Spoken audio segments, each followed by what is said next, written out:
I still remember the smell of that casserole. It was supposed to be a simple Sunday dinner, a chance for my family to gather around the table, laugh and share stories. Instead, it became the night everything changed forever.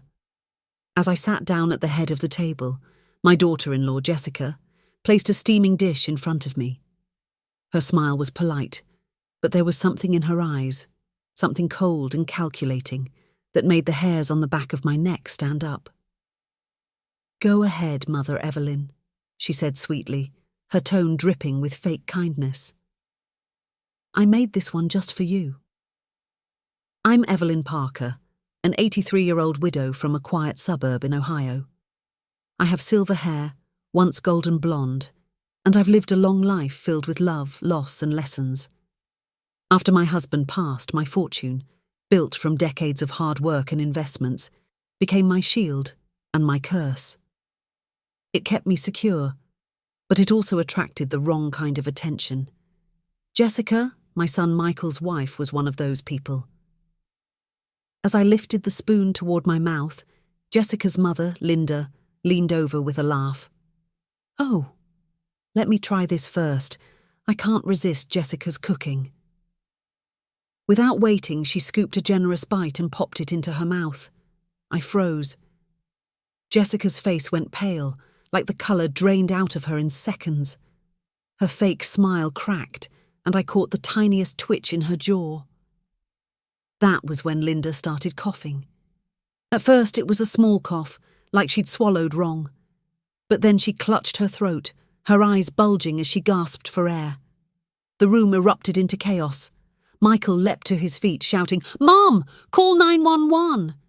While Jessica stood frozen, trembling, her hand gripping the edge of the table so tightly her knuckles turned white. I felt my heart pounding against my chest as I dialed the emergency number, my hands shaking. Linda collapsed to the floor, convulsing, foam gathering at the corner of her mouth. By the time the paramedics arrived, the smell of burnt cheese still hung in the air, mixing with the stench of fear. They worked on Linda furiously before rushing her to the hospital. The paramedic turned to me and said, "Ma'am, this looks like poisoning." My knees nearly gave out. Poisoning. In my own home. Jessica's face twisted, her eyes darting everywhere but at me. And that's when it hit me. Linda wasn't supposed to eat that casserole. I was. As they wheeled Linda out, Jessica grabbed my arm, her nails digging into my skin. "Don't say a word," she hissed under her breath, her perfect smile plastered back on for the neighbours watching outside. My breath caught. I stared at her, my heart pounding with rage and terror. I wanted to scream, to accuse her right then and there, but my voice failed me. Inside I was trembling, but I forced myself to remain calm. I had to think. I had to play this smart. Because now, I knew. Jessica was capable of murder, and I was her target. As the sirens faded into the distance, I slowly sat back down at the table. The untouched casserole sat there like a silent threat, its golden crust hiding something deadly beneath. Michael was pacing, panic in his eyes, while Jessica pretended to sob, pressing tissues to her face. I glanced at her and caught the faintest smirk when she thought no one was looking. My world spun. My daughter-in-law had tried to kill me for my fortune. But she had no idea.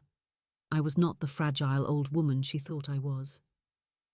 I leaned back in my chair, my mind already racing. This was far from over.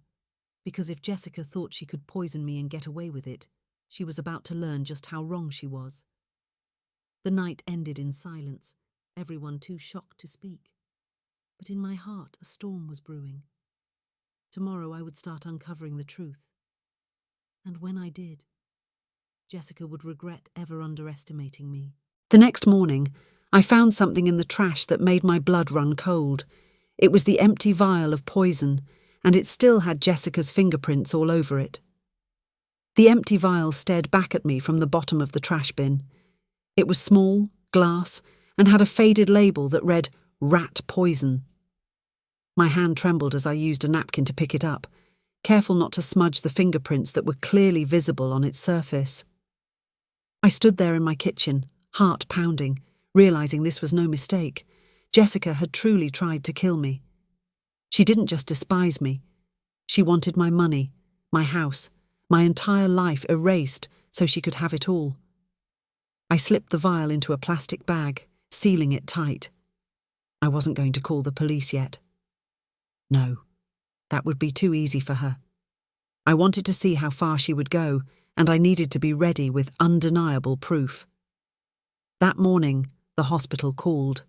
Linda was alive but in critical condition. The doctors confirmed it was poisoning and asked me if I had any idea how it happened. I told them I'd bring them the casserole for testing. Jessica, who was sitting in the living room pretending to cry, froze when she overheard me. She got up, rushed to the kitchen and said, "Oh, Evelyn, we don't need to take that old food anywhere. It was probably just an allergic reaction." I smiled sweetly at her. "No, dear," the hospital insisted. Her face paled. She quickly fumbled with her phone, sending what looked like a frantic text. I watched every move she made, my mind racing. That evening, Michael returned from the hospital. He hugged me tightly and said, "Mum, thank God Linda made it through the worst part. They say she'll recover, but the doctors think this wasn't an accident." Jessica quickly jumped in, her voice trembling. "Oh, come on, Michael. Are you suggesting I poisoned my own mother?" She burst into fake tears, burying her face in her hands.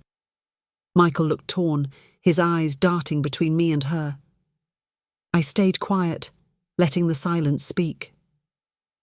Later that night, I locked my bedroom door. I couldn't risk Jessica sneaking in while I slept. My thoughts ran wild. I reflected on my life, on all the sacrifices I'd made for my son, the way I'd supported him through school, helped them buy this very house, and opened my heart to Jessica despite my initial doubts. And this was my reward? A daughter-in-law who smiled to my face while plotting to kill me. I couldn't let anger cloud my judgment. I had to be smarter than her. The next morning, I pretended to be as fragile as she expected. I acted kind, thankful, and a little clueless. Jessica seemed relieved, thinking her secret was safe. But I was already making moves. I contacted my lawyer, Mr. Bennett, and told him to secure my will and financial records. I instructed him to keep everything confidential and to prepare a few changes to the documents. He agreed, sensing the urgency in my voice. Meanwhile, Jessica began acting even sweeter, cooking me breakfast, offering me tea, hovering around like a devoted daughter. But I noticed how she watched me sip every drink and bite every meal, waiting. At dinner that night, she served me soup. I smiled and said, "You eat first, Jessica. I insist." Her hands shook as she lifted the spoon. Michael frowned. "Why are you hesitating, Jess? It's just soup." Jessica forced a laugh and quickly took a bite. I stared at her the entire time, and she avoided my gaze. That was when I knew she wasn't done. She would try again. I couldn't tell Michael yet. He loved her too much, and without proof it would only create more tension. But I had the vial, and soon I would have more. That night I couldn't sleep. I stared at the ceiling, my mind racing. Jessica thought I was weak because of my age, but she didn't know the kind of woman I truly was. I had faced bigger storms than her, and I always came out stronger. I was done playing the victim. The next morning I visited Linda in the hospital. She was pale but awake, her voice weak as she whispered, "Evelyn, it wasn't an accident. Jessica put something in that food. I heard her on the phone bragging about it to someone, right before I passed out." My heart stopped. This was the confirmation I needed. I squeezed her hand. "Don't worry, Linda. You'll be okay. And Jessica? She's going to pay." As I left the hospital, my phone buzzed with a text from an unknown number. "You should have eaten the casserole. Next time you won't be so lucky." I froze on the sidewalk, staring at the message, my stomach twisting with both fear and fury. Jessica wasn't backing down, she was escalating. I tightened my grip on my purse. She wanted a war. She'd just started one. That night, as I entered my house, I saw Jessica standing at the kitchen counter, mixing something in a cup. She quickly hid it when she saw me, my hands clenched at my sides. This woman was relentless, but she didn't know. I had already set up cameras in the kitchen that morning. Later that night, I watched the footage on my tablet. My jaw dropped as I saw Jessica pouring something from a bottle into my tea mug, something that looked exactly like the poison vial I'd found. This time, I had her. The footage kept looping on my tablet, each second stabbing me deeper with shock and anger. There she was, Jessica, looking around to make sure no one was watching before tilting the small bottle into my mug. Her hands were steady, almost practiced, as if she'd done this before. I sat in the dark of my bedroom, my heart pounding, my jaw clenched. This was no longer suspicion, this was evidence. I saved the footage to multiple USB drives and hid them in different places, one in my jewellery box, one in a shoe, and another with my lawyer. If Jessica thought she could scare me into silence, she had no idea who she was dealing with. The next morning, I acted as though nothing had happened. I went downstairs humming softly and found her already in the kitchen stirring oatmeal. "Good morning, Jessica," I said, my voice warm. She turned, masking her surprise. "Good morning, Evelyn. I made you breakfast." "Oh, how sweet of you," I replied, sitting at the table. My eyes stayed on her as she poured the oatmeal into my bowl. She smiled, too sweetly. Michael walked in, rubbing his eyes. "Morning, everyone." He kissed Jessica on the cheek and sat down. "What's going on? You two seem cheerful." I chuckled softly. "Oh, just enjoying another day alive." Jessica stiffened at my words, her spoon clinking too hard against the bowl. I saw fear flicker in her eyes, but she quickly masked it. I didn't eat the oatmeal. Instead, I pretended to take a few bites, excused myself, and flushed it down the toilet. I wasn't ready to confront her. Not yet. I needed her to keep digging her own grave. Later, I met with Mr. Bennett, my lawyer. I handed him the vial, the footage, and told him everything. His face hardened as he listened. "Mrs. Parker, this is serious. We can take this to the police right now." "Not yet," I said firmly. "I need to be sure she hangs herself with her own rope. I want every angle covered." He nodded slowly. "You're a strong woman, Evelyn. But be careful. She's dangerous." "I know," I whispered. That night, Jessica tried again. This time she offered me tea before bed. I smiled and took the cup, then accidentally spilled it on the rug. Her jaw tightened and she forced a laugh. "You're so clumsy, Evelyn," she said. "Yes, dear. So clumsy," I replied, my voice dripping with sarcasm. Over the next few days, I noticed she was getting bolder. She began checking my pills, watching me eat, and hovering around me like a vulture. Each time I played the fragile old lady, keeping my true thoughts hidden. But the tension in the house was unbearable. Michael seemed oblivious, working late and trusting Jessica completely. I wanted to scream at him, to show him the truth, but I knew the timing wasn't right. One afternoon, Jessica's mother, Linda, was discharged from the hospital and came to visit. She looked frail, her face pale, but her eyes were fierce. "Jessica tried to kill me," she said the moment we were alone. "I know," I replied. We sat together, whispering our plan. Linda agreed to help me expose her own daughter. It broke her heart, but she wanted justice too. That night, I left a decoy glass of wine on the table, while Linda and I pretended to watch TV. Jessica walked by, her eyes landing on the glass. Minutes later, she returned, pretending to tidy up, and I caught her slipping something into the drink. Linda and I exchanged a quick glance. It was happening. I didn't touch the wine. Instead, I picked it up and said, "Jessica, dear, why don't you take a sip first? You've been working so hard." Her face drained of colour. "Oh, I'm fine, Evelyn." "I insist," I said, my voice calm but firm. Michael walked in at that moment, looking puzzled. "What's going on?" Jessica stammered. "Nothing. Just wine."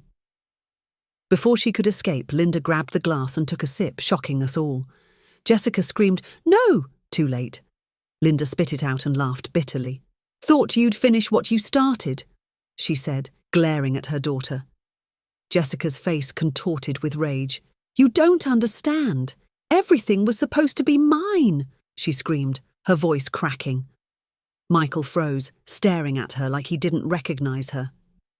"Jessica, what are you talking about?" Before I could speak, Jessica bolted out of the house, slamming the door so hard the windows rattled. My hands trembled as I clutched the evidence close. I had everything I needed now, but Jessica wasn't going to disappear quietly. At midnight, I woke to the sound of glass shattering downstairs. When I peeked over the stairway, I saw Jessica, holding a kitchen knife, her eyes wild with fury. The moonlight spilled across the living room floor, glinting off the blade in Jessica's hand. My heart raced as I crouched on the stairway, barely breathing. Every instinct screamed at me to call the police, to run, but I stayed quiet, watching. Jessica's footsteps were slow and deliberate, her head whipping side to side as if she expected someone to jump out at her. Her voice trembled as she muttered, "Where are you, old woman? You think you can outsmart me? I'll finish this tonight." I clutched the railing, forcing myself to remain calm. Linda was asleep in the guest room, and Michael was working another late shift. It was just me and Jessica, and the knife she intended to use. I pulled out my phone, dialing 911 with shaking fingers, but before I could press call, the floorboard under me creaked. Jessica's head snapped up, her eyes meeting mine in the dim light. "There you are," she hissed, a chilling smile spreading across her face. I bolted down the hallway, adrenaline surging through my veins. Behind me, I heard her running, the knife scraping against the wall as she came closer. I darted into my bedroom, slammed the door, and locked it. My hands trembled as I shoved a chair under the doorknob. "Open the door, Evelyn!" she screamed, pounding on it. "You've ruined everything. That fortune should have been mine. You're just an old hag standing in my way." Her words were venom, but they fueled my resolve. I wasn't going to die tonight. Not by her hand. I quickly turned on my tablet and opened the live feed from the security cameras. I recorded every second of her pounding, screaming threats and waving that knife. Evidence. More proof she couldn't explain away. "Jessica, listen to yourself!" I shouted through the door. "You've lost your mind. The police are on their way." There was a pause, then a laugh, a low, chilling laugh. "You think the police will get here in time?" she whispered. The banging stopped. Silence filled the house. My heart thudded painfully in my chest as I strained to hear her next move. Suddenly, the sound of shattering glass erupted from the side window of my room. She was trying to climb in. I screamed and ran to the other side, grabbing my old baseball bat, the one my late husband kept under the bed. As her hand gripped the window frame, I swung the bat with all my strength, hitting her wrist. She screamed, dropping the knife outside. "You crazy witch!" she yelled, clutching her arm. "Get out of my house!" I shouted, my voice shaking with both fear and anger. The flashing lights of a police car suddenly filled the driveway. Jessica froze, her eyes wide. The officers stormed in seconds later, tackling her before she could escape. The knife was retrieved, and I handed them the USB drive with all the footage. As they handcuffed her, she screamed, "You can't do this to me! Michael loves me! This isn't over!" I watched, my breath shaky, as they dragged her away. Even as she was shoved into the police car, she glared at me with a hatred so strong it made my skin crawl. Michael rushed home moments later, his face pale. "Mom, what happened? I saw the police. Jessica. Oh my God." I told him everything. At first he refused to believe it, his face twisted in shock. But when I showed him the footage, the vial, the threatening text, and told him about Linda's confession, he broke down. I married a monster," he said, his voice cracking. "I'm so sorry, Mum." I held his hand, my heart aching for him. "It's not your fault, Michael. She fooled us all. The house was quiet again that night, but the peace didn't last. The next morning, I received a call from the police. Jessica had posted bail. She was free. Fear knotted my stomach. This wasn't over, just like she said. That evening, as I walked to the mailbox, I found an envelope tucked inside. No stamp, no address, just my name in messy handwriting. I opened it with trembling hands. Inside was a single photograph of me sleeping in my bed, taken last night. The note attached read, "You can't hide forever, Evelyn. Next time, you won't wake up." My blood ran cold as I clutched the photo. Jessica was out there and she was watching me. I stood frozen on my porch, staring at that photograph. My breath came out in short, sharp gasps. Jessica had been close enough to my bed to take a picture while I slept. She was playing with my fear. The paper crumpled in my trembling hand as I looked around the yard, half expecting her to step out of the shadows. Slowly, I backed into the house, locking every door and window. My heart pounded so hard it hurt. She wasn't just trying to kill me anymore. She wanted me to suffer, to live in terror until the moment she struck. I knew I couldn't stay there unprotected. I called Michael immediately. "Son, she was here last night. She left a photo of me sleeping." He cursed under his breath. "Mom, I'm coming over right now. I'll stay with you. You're not staying there alone another night." "No, Michael," I said firmly. "You have a job to think about. I'll handle this." He hesitated, then said, "Please call the police again. Don't try to face her alone." After hanging up, I called the police, who sent officers to patrol the area. They promised to keep an eye out, but I could tell from their tone that they didn't think Jessica would dare come back so soon. They were wrong. That night I couldn't sleep. I sat in the living room with the lights dimmed, the baseball bat by my side, and the cameras recording. Every creak of the house made my pulse spike. Around 3 a.m, I saw movement outside, just a shadow at first creeping along the side of the house. I grabbed my phone and dialed 911, whispering to the operator while keeping my eyes on the window. "She's here. Jessica's outside." The shadow moved closer until I could see her face, pale in the moonlight, twisted with rage. She was wearing all black, her hair tied back. She had something in her hand, glinting metal. A knife. Again. Suddenly, my phone beeped. A text message popped up from an unknown number. "Open the door, or I'll break it down." My hands shook as I locked myself in the bedroom, whispering updates to the 911 operator. Seconds felt like hours until the red and blue lights flashed through the curtains. Jessica ran, but the officers caught her this time, dragging her to the ground as she screamed, "I'll finish this! You hear me, Evelyn? I'll finish it!" I watched from the window as they shoved her into the patrol car. She thrashed, kicked and spat, her voice carrying through the night like a curse. The next morning, Michael arrived, looking worn out and scared. "Mum, I can't believe this. How can she be so evil?" "She's desperate," I said quietly. "She thought my fortune was her ticket to an easy life. She won't stop until she gets what she wants, or until I stop her." Michael frowned. "What are you going to do?" I looked at him, my mind already made up. "I'm going to take control of this situation. She thinks she's hunting me, but from now on, I'm hunting her." The following days were a blur of preparation. I met with Mr. Bennett again and rewrote my will, removing Michael temporarily, not out of malice, but to protect him from any motive Jessica might try to exploit. The new will put my assets in a trust that Jessica could never touch. I also gave Mr. Bennett copies of all the evidence, ensuring it would survive even if something happened to me. Meanwhile, Linda continued to recover and vowed to testify against her own daughter. "She's beyond saving," Linda said, tears in her eyes. "If stopping her means locking her away, so be it." Then something strange happened. I began receiving anonymous calls, silent calls at all hours of the day and night.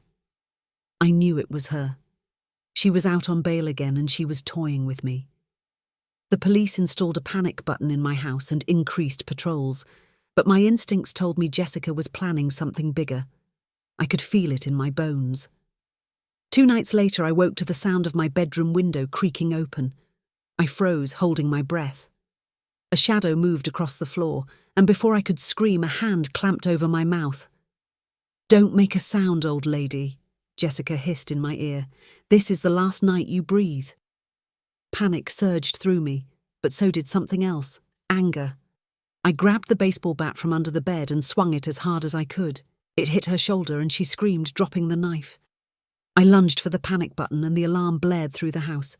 Jessica scrambled to her feet, clutching her arm, and bolted out the window, just as sirens wailed in the distance. I stood there shaking, clutching the bat, my chest heaving. The police arrived minutes later, but Jessica was gone. The next morning, I found a burned piece of paper in my mailbox. The edges were charred, and in the middle, scrawled in angry handwriting, were the words, "You can't win, Evelyn. Your fortune will be mine, if I have to burn this house to the ground with you in it." The burned paper trembled in my hands as I read those chilling words again. "Your fortune will be mine, if I have to burn this house to the ground with you in it." My knees felt weak, and for a moment I leaned against the doorframe to keep myself upright.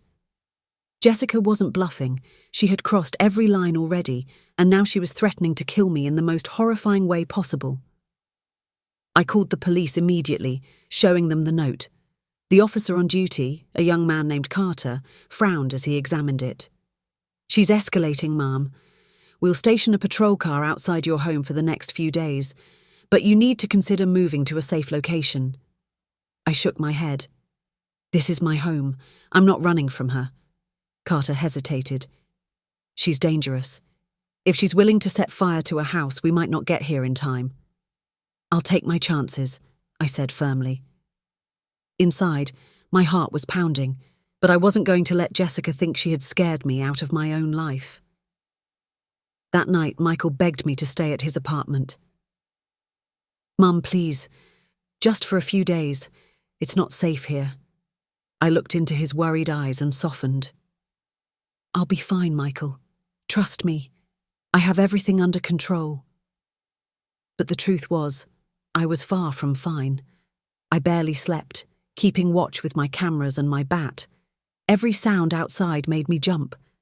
I checked the smoke detectors 3 times and kept a fire extinguisher by my bedside. The following day, Linda came over despite her frail condition. "We can't let her keep terrorizing you," she said, sitting beside me. "I'm her mother, and I'll stand in court to make sure they see what she's capable of. You're not alone in this, Evelyn." Her words gave me strength. Together we made a plan. Linda suggested we bait Jessica into revealing herself, catching her in the act where no excuses could save her. It was dangerous, but we were desperate. We planted decoy documents in my desk, fake new will papers, and a forged bank statement implying I had just moved millions into a private account. We knew Jessica couldn't resist snooping. Then we made sure the security cameras covered every angle of the house, even the spots Jessica thought were hidden. That night, the trap was set. I pretended to sleep while Linda stayed hidden in the guest room with her phone ready to record. Hours ticked by, and just when I thought she wouldn't come, I heard the back door creak open. Jessica slithered inside, dressed in black again, her face cold and focused. She moved straight to my desk, rifling through the drawers until she found the fake papers. Her eyes lit up with greed. She pulled out a small container from her bag and poured liquid onto the documents, setting them aflame right there in my living room. The fire caught fast, smoke rising. I jumped up, shouting, "Gotcha!" Jessica spun around, startled. "You stupid old hag!" she screamed, knocking over a lamp as she lunged toward me. Linda burst from the guest room, recording everything. "The world will see what you are, Jessica," she yelled. Jessica froze for a split second, realizing she'd been caught on multiple cameras, and then she bolted for the door. But before she could escape, flashing red and blue lights filled the driveway. Officer Carter and 2 other officers stormed in, tackling her to the ground. She thrashed and screamed, "No, she's lying, she's framing me." The officers ignored her, cuffing her hands as the fire was quickly extinguished. Carter looked at me. "Ma'am, This time we have her.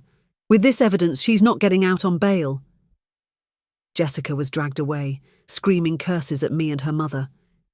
Linda collapsed into a chair, sobbing with both relief and heartbreak. "She's my daughter, but she's beyond saving." I hugged her tightly. "You did the right thing, Linda, we both did." For the first time in weeks, I felt a sense of peace. The threat was finally over, or so I thought. The next morning, as I sipped my tea, I turned on the news. My blood ran cold as the reporter announced, "Jessica Parker escaped police custody during transport last night. Authorities believe she may still be in the area." I dropped my cup, shattering it on the floor. My hands shook as I gripped the counter. She was free, and she was coming back. That evening, as the sun dipped below the horizon, my phone buzzed with a video message. I opened it, and my heart stopped. It was footage of Jessica standing in front of my house holding a gas can. She looked straight into the camera and said, "Tonight, I finish this." The video looped on my phone, Jessica's face filling the screen with that crazed smirk. Her words echoed in my ears, "Tonight I finish this." My chest tightened, my palms slick with sweat. This wasn't just another threat. This was a promise. I immediately called Officer Carter. "She's back. She sent me a video. She's planning to burn the house down tonight." "We're on it, Mrs. Parker," he said firmly. "Stay inside, lock everything, and don't make any sudden moves. We're increasing patrols in your area right now." After hanging up, I closed every window, double-locked the doors, and placed fire extinguishers at every corner. But fear still gnawed at me. Jessica was slippery. She had already escaped custody once. What if she outsmarted the police again? Linda insisted on staying with me. "I'm not leaving you alone, Evelyn. Not tonight," she said, her voice trembling but determined. We sat together in the living room, lights off, waiting in silence. Every minute stretched into an hour. The house creaked under the weight of our fear. Around midnight, my security camera app pinged with motion detection. I grabbed my tablet and opened the feed.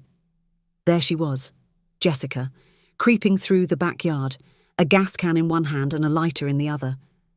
Her hair was messy, her eyes wild. She looked like someone who had nothing left to lose. My hands shook as I whispered to Linda, "She's here." Jessica moved to the side of the house, pouring gasoline along the walls, her movements methodical. I could almost smell the fumes through the screen. I pressed the panic button. The alarm blared through the house, red lights flashing. Jessica froze for a split second, then glared straight at the camera, her expression twisting into pure rage. She flicked the lighter. The flame ignited, and she dropped it onto the gasoline trail. Fire erupted, spreading fast. Linda screamed, and I grabbed her hand, pulling her toward the back door. But when I opened it, Jessica was there, blocking our path with the knife she must have kept hidden. "You're not going anywhere," she hissed. "We'll all burn together." My heart pounded so hard I thought it would burst. "Jessica, you don't have to do this," I shouted, trying to stall her. "Yes, I do," she screamed, stepping closer. "You took everything from me, everything I deserved." The flames licked the walls now, smoke filling the air. I coughed, tears streaming down my face. I had seconds to make a decision. I grabbed the nearest thing I could, a heavy vase, and hurled it at her. It hit her shoulder and she stumbled, dropping the knife. I kicked the knife away and dragged Linda through the kitchen door. We ran into the yard as the fire alarm wailed and the night sky lit up with orange flames. Sirens approached fast. Police cars and fire trucks screeched to a halt in front of the house. Officers tackled Jessica to the ground as she screamed like a wild animal. "No! No! She has to die! She has to!" The firefighters rushed to douse the flames while I collapsed on the grass, clutching Linda's hand. My house was burning, but we were alive. Officer Carter knelt beside me. "Are you hurt, Mrs. Parker?" I shook my head, my voice trembling. She tried to kill us both." He nodded grimly. "We have everything recorded. Your cameras caught it all. This time she's not getting out." Jessica was dragged to the police car, thrashing and spitting, her voice hoarse from screaming. "You think you've won, Evelyn?" This isn't over. I'll come back. I stared at her, my fear slowly hardening into something else. Resolve. No, Jessica, I said quietly. It's over for you. The fire was contained, but half my house was destroyed. As I watched the smoke rise into the night sky, I felt both grief and relief. Jessica had tried to break me, but I was still standing. Linda sat beside me, tears streaking her face. She's my daughter, she whispered, but she's lost to me forever. I squeezed her hand. She chose this path, Linda. Now she'll face the consequences. As the officers prepared to take Jessica away for good, I noticed one of them retrieving something from her pocket, a small USB drive. When Carter handed it to me, I hesitated. What's on this? I asked. He shrugged. We'll have to see. It might be evidence. Later that night, after the chaos settled, I plugged the USB into my tablet. A single video file appeared. My hands trembled as I pressed play. It was Jessica, recording herself in some dingy motel room. She stared into the camera, her face twisted with rage. Evelyn, if you're watching this, it means I failed. But don't think you're safe. I'm not the only one who wants your fortune. There are others, and they're worse than me. Before the video ended, a shadowy figure stepped into the frame behind Jessica, their face hidden. A deep voice said, Don't worry, Evelyn. We'll finish what she started. The screen went black. The video ended, leaving the room in eerie silence. My breath came in sharp gasps as I stared at the black screen. Jessica wasn't working alone. Someone else, someone even more dangerous, was out there. I leaned back in my chair, my mind spinning. Who could this shadowy figure be? A friend of Jessica's? An accomplice? Or maybe someone in my own circle I hadn't suspected yet? The thought made me shiver. I immediately called Officer Carter and played the video for him. His face hardened as he watched. This changes things, he said grimly. We'll increase security around you, Mrs. Parker. Whoever this is, they're still at large, and they know where to find you. Linda sat beside me, clutching my hand. Evelyn, you can't stay here anymore. They'll keep coming until they get what they want. I nodded reluctantly. My burned house was no longer safe. The authorities arranged temporary housing for me, a small safe house in a quiet neighborhood. I didn't like hiding, but for now, I had no choice. The first night there, I barely slept. Every creak of the floorboards made my heart race. I checked the locks 3 times, and still, I felt eyes on me. The next morning, I received a package at the door. No return address. Inside was a single photograph of my old house, burned and charred. Written on the back in red ink were the words, "You can run, but you can't hide." My hands shook as I handed the photo to Carter. They know where I am. They're watching me. He called for immediate backup and promised to keep a car stationed outside the safe house. Still, I felt the walls closing in. Over the following days, strange things kept happening. My phone rang with silent calls every night. My car tires were slashed. Once, I found a dead bird on my porch with a note tied to its leg. Soon. Whoever this accomplice was, they were cruel, and they were getting closer. Meanwhile, Jessica's trial moved forward. She was charged with multiple counts: attempted murder, arson, breaking and entering. Linda testified against her, tears streaming down her face as she told the court everything. I handed over all my evidence, the footage, the vial, the USB drive. The judge denied her bail this time. She was locked up awaiting sentencing. But even behind bars, she wasn't silent. I received a letter, smudged with dirt, written in Jessica's handwriting. You think prison will stop me? They'll come for you, Evelyn.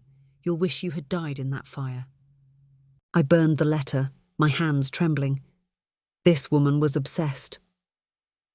That night, as I sat alone in the safe house, I reflected on my life. I had survived wars, the loss of my husband, the struggles of raising my son alone. I wasn't about to let a psychotic daughter-in-law and her mysterious accomplice end me now. I called Mr. Bennett and told him to finalize the transfer of my fortune into an untouchable trust. If they're after my money, they'll find out soon enough it's no longer in reach, I said. He agreed and assured me everything would be locked down by morning. But morning didn't come peacefully. Around 3 a.m., I woke to the sound of footsteps outside the safe house. I grabbed my phone ready to dial 911, but before I could, the power went out. The room plunged into darkness. My heart pounded as I groped for my flashlight. I switched it on and crept toward the window. Through the beam, I saw a figure standing by the fence, tall, broad-shouldered, and wearing a hood. Not Jessica, someone else. I whispered to myself, "So it's you." The figure stepped closer, and a deep voice echoed from the shadows. "Evelyn, you should have given us what we wanted. Now we'll take it by force." I stumbled back, panic rising. "Who are you?" I shouted. No answer. Instead, the figure raised something shiny in the moonlight, an axe. I hit the panic button, the alarm blaring through the house. The figure charged toward the door, smashing the glass with the axe. I screamed and ran to the back exit, but another figure, smaller, faster, appeared there, blocking my way. I was trapped. The front door burst open as the first intruder stepped in. Just then, the wail of sirens filled the night. Police cars screeched to a halt outside, lights flashing. The two figures fled into the darkness as officers stormed the house. Carter found me trembling in the corner. "They were here," I said, my voice shaking. "They almost got me." "We'll catch them," he promised. "I swear it."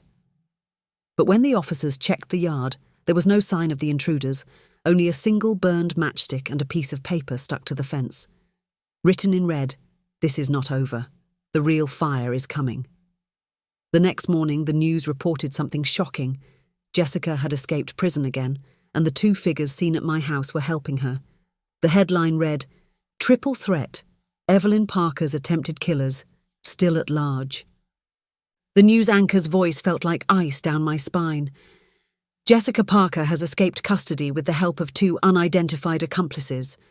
Authorities are warning residents to stay vigilant as the suspects remain armed and dangerous." My teacup slipped from my hand, shattering on the floor.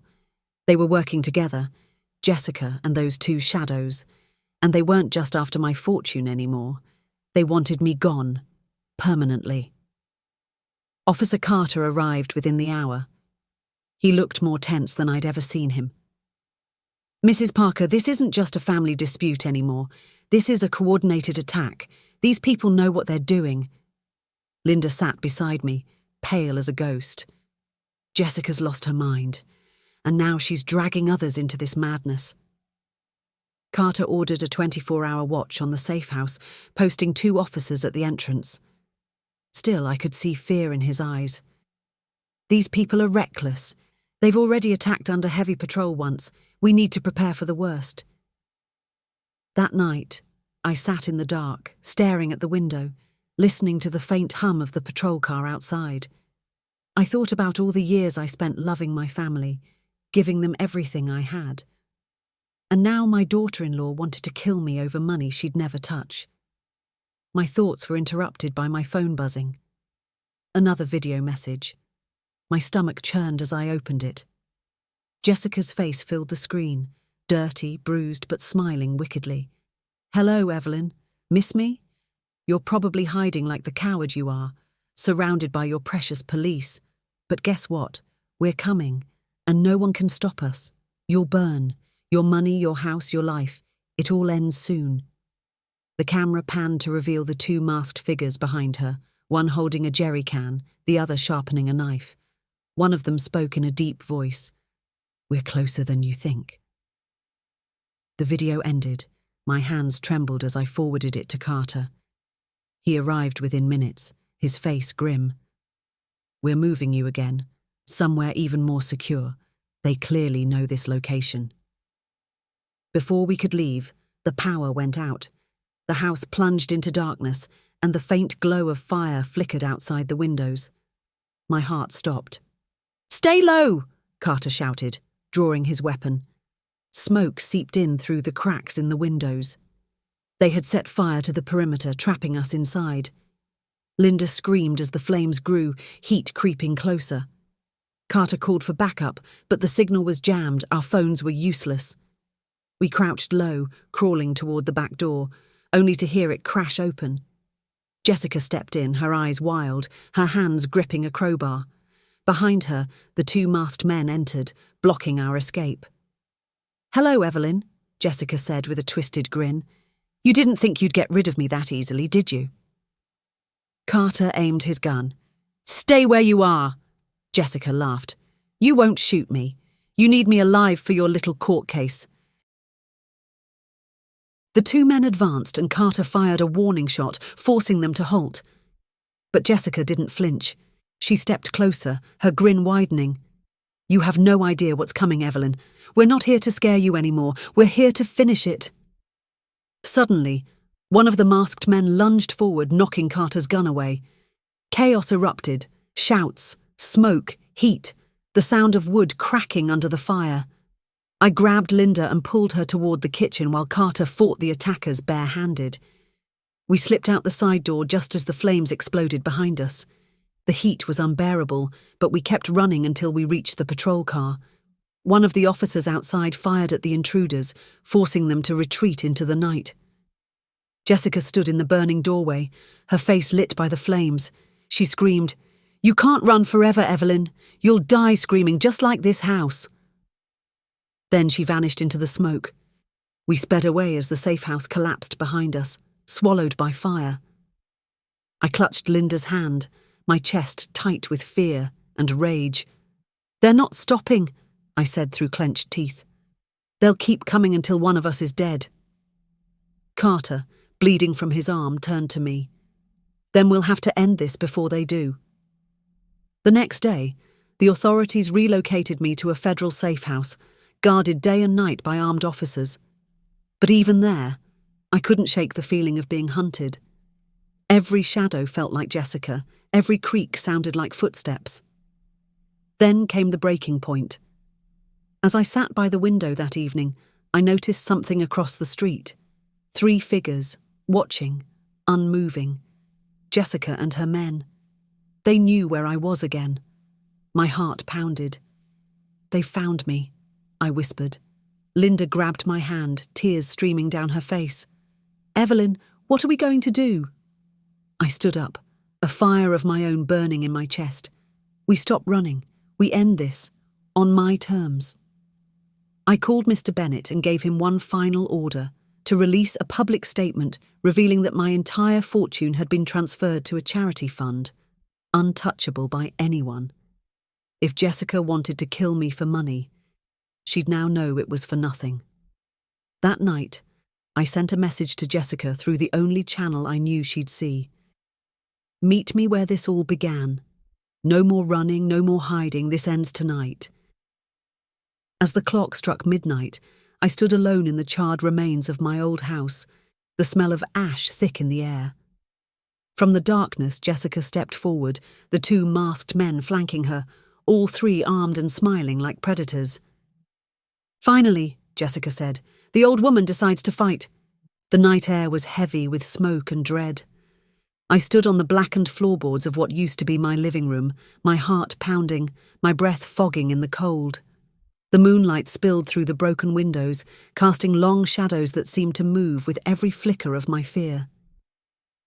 Jessica stepped forward, her hair matted, her face streaked with soot and fury. The 2 masked men followed close behind, one gripping a crowbar, the other wielding a machete that glinted under the moonlight. "You're brave, old woman," Jessica sneered, her voice dripping with venom. "Brave, or stupid. You should have stayed hidden." I straightened my back, refusing to let her see me tremble. "I'm not hiding anymore, Jessica. This ends tonight, one way or another." She tilted her head and laughed, a cold, manic sound. "You think you can stop us? You've got no one here to save you. The police won't make it in time. You're done." I raised my voice, calm and steady. "You're wrong. I've already taken from you the only thing you were after." Her eyes narrowed. "What?" "My fortune." Every cent. It's gone, moved to a charity fund where you'll never touch it, I said, my voice firm. You've been risking your life for nothing. Jessica's face twisted in rage, her voice rising to a shriek. Liar! You're lying! That money is mine! I took a step closer, my own fear burning away into cold defiance. You lost, Jessica. Even if you kill me tonight, you'll have nothing but the weight of what you've done. She screamed and lunged at me, the crowbar in her hand raised high. But I was ready. I'd placed buckets of water above the doorway earlier, rigged with a rope. As she charged, I yanked the rope, dousing her and knocking her off balance. She slipped on the wet floor, crashing down hard. The two masked men roared and came at me. I grabbed the baseball bat from the corner, the same bat that had saved me before, and swung with every ounce of strength left in my body.